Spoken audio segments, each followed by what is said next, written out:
Welcome to the Geneva Peace Week podcast series, a project of the Geneva Peacebuilding Platform. Geneva Peace Week was founded on the core belief that each person, actor, and institution has a role to play in building peace and resolving conflict. Geneva Peace Week is an annual forum in the peacebuilding calendar that includes ceremonies, high-level panels, policy briefings, workshops, videos, podcasts, and other special events. These free contributions are hosted by different organizations and actors around the world. This year, Geneva Peace Week celebrates its 10th anniversary and is held from the 30th of October to the 3rd of November, 2023. For more content, join us at the Geneva Peace Week or online at www.genevapeaceweek.ch. Hi, I'm Katarina Kramer, Head of Communications at Sigma European Think Tank. You're listening to Episode 3 of our podcast series, Power and Polarisation, Disinformation Against the Vulnerable. How can we counter disinformation with the goal of peace building overall? Because obviously we see community as a way forward in the future, not just for disinformation, but in general. How can we move forward with peace building? Disinformation divides, disinformation erodes trust between people.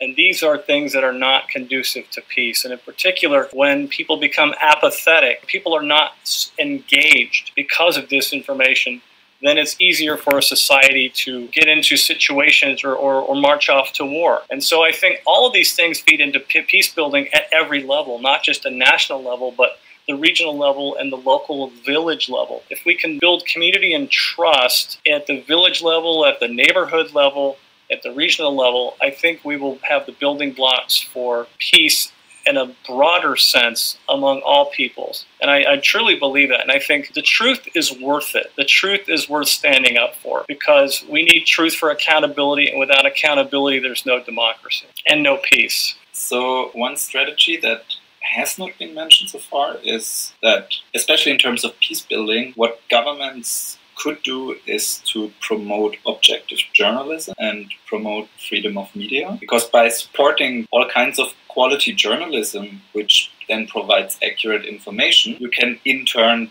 counter disinformation. So, for example, with the border conflict between Tajikistan and Kyrgyzstan, so you had very few outlets which tried to maintain a balance and publish verified information, but most other media outlets seem to just repeat government's messages and were, in the end, not really impartial news providers. So this, in turn, then exacerbated the conflict on both sides. So, in my opinion, only by fostering independent and impartial journalism, you can help bridge divisions and foster kind of an understanding in conflict zones and, in turn, help peace building. I definitely second what Chris and Max said. I just want to dwell a bit more on the role of education. I mean, all its forms, formal, non-formal, informal education, and what a powerful instrument education is, not the sole instrument, but to me the most powerful instrument to address disinformation. And here I just want to refer a bit to the role of universities in being able to address what Chris also said, the polarization of societies, the us versus them elements, the concept of otherness, which by default would lead us to the scapegoat element. The other is the easiest to be blamed and to be found as a scapegoat for all the societal problems that we have. And here universities do play a key role, and universities, I think, should be more prepared and more aware of their role of defending democratic values, because universities in our various systems, wherever we are, they have a central role in upholding truth, the free speech, and the promotion of democracy, and through these, the peacekeeping element. However, I think that all this depends on the critical thinking being promoted by our universities and systems altogether.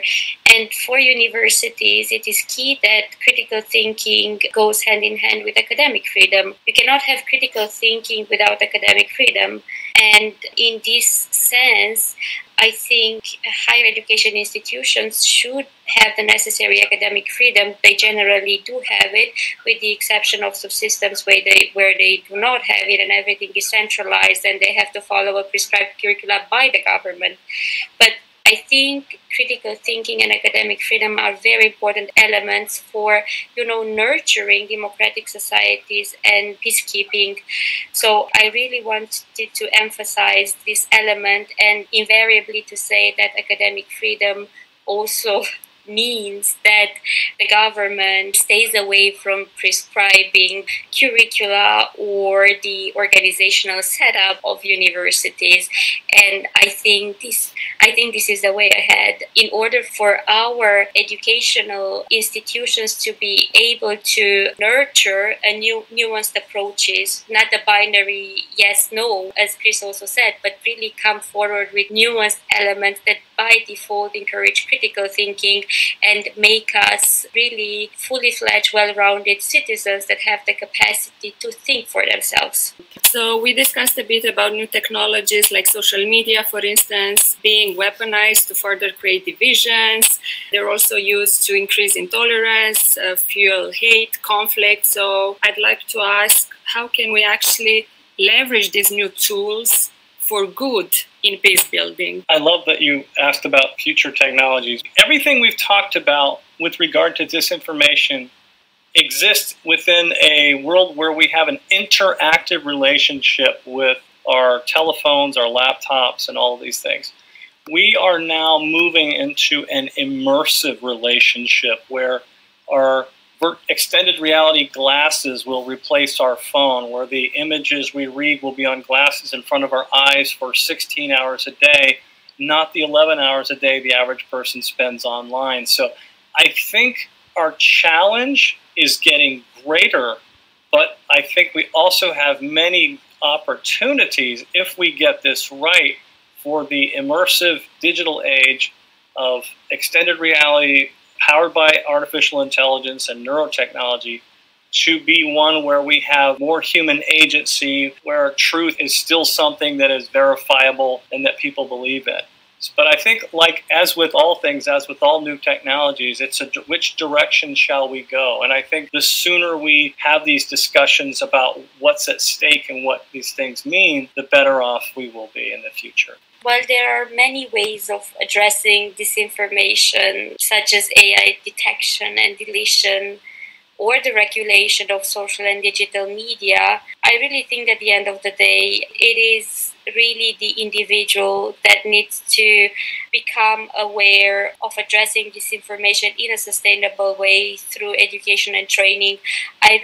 But this is a personal view, I think that technology is there to help us. And in the last years, we have seen ways through which social media giants try to address disinformation, try to label news as fake news. Sometimes they were not fake news, sometimes they were biased news. So I think that technology element by itself will not be able to really tackle disinformation in the long term and in a sustainable way without the human element.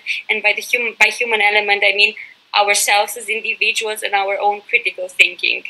What do you feel is the most central aspect and or lesson of disinformation that not only our audience, but media consumers in general should know or should be aware of? I think the most important thing to take away is that political movements that rely on disinformation are inherently undemocratic. So for me, my takeaway is don't forget the humanity in the whole aspect. And I think what we should also not do is stigmatize people that fell into traps of disinformation campaigns, but rather help them to learn and spot them easier. A personal takeaway for me from this conversation is to really have red flag in my mind when a news makes me become too emotional. Like, read the news again from a different source, get more informed about it, try to disentangle the emotion from the fact. A lot of interesting points and aspects were raised. Thank you very much to all our speakers, and we hope that listeners had some interesting takeaways and that we were able to raise some awareness. You've been listening to the Geneva Peace Week podcast series. For more content like this, join us at the Geneva Peace Week or online at www.genevapeaceweek.ch.